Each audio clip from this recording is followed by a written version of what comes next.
दोस्तों, एक लप्सी और एक तपसी था। तपसी हमेशा भगवान की तपस्या में लीन रहता था और लप्सी रोजाना सवा सेर की लप्सी बनाकर भगवान को भोग लगाकर खा लेता था।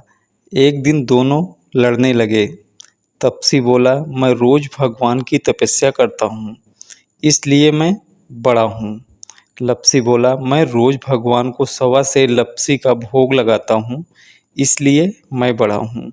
उसी वक्त नारद जी वहाँ से गुजर रहे थे। दोनों को लड़ता देखकर उनसे पूछा कि तुम लोग आपस में क्यों लड़ रहे हो। फिर तपसी ने खुद के बड़ा होने का कारण बताया और लप्सी ने अपना कारण बताया। फिर नारद जी बोले, तुम्हारा फैसला मैं कर दूंगा।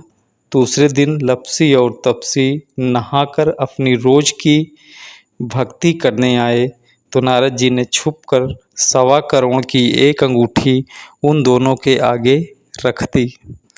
तपसी की नज़र जब अंगूठी पर पड़ी तब उसने चुपचाप अंगूठी उठाकर अपने नीचे दबा ली। लप्सी की नज़र अंगूठी पर पड़ी लेकिन उसने ध्यान नहीं दिया। भगवान को भोग लगाकर लप्सी खाने लगा। फिर नारद जी सामने आए तो दोनों ने पूछा कि कौन बड़ा।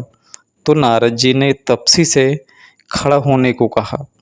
वो खड़ा हो गया हुआ लेकिन उसके नीचे दबी अंगूठी दिखाई पड़ गई। नारद जी ने तपसी से कहा, तपस्या करने के बाद भी तुम्हारी चोरी करने की आदत नहीं गई, इसलिए लप्सी बड़ा है और तुम्हें तुम्हारी तपस्या का कोई फल भी नहीं मिलेगा। तपसी शर्मिंदा होकर माफ़ी मांगने लगा। उसने नारद जी से पूछा, मुझे मेरी तपस्या का फल कैसे मिलेगा। तब नारद जी ने कहा, यदि कोई गाय और कुत्ते को रोटी नहीं बनाएगा तो वह फल तुझे मिलेगा। यदि कोई ब्राह्मण को भोजन करवा कर दक्षिणा नहीं देगा तो वह फल तुझे मिलेगा। यदि कोई साड़ी के साथ ब्लाउज नहीं देगा तो वह फल तुझे मिलेगा। यदि कोई दिए से दिया जलाएगा तो वह फल तुझे मिलेगा। यदि कोई सारी कहानी सुने लेकिन तुम्हारी कहानी नहीं सुने तो वह फल तुझे मिलेगा। उसी दिन से हर व्रत कथा कहानी के साथ लप्सी और तपसी की कहानी भी सुनी और कही जाती है।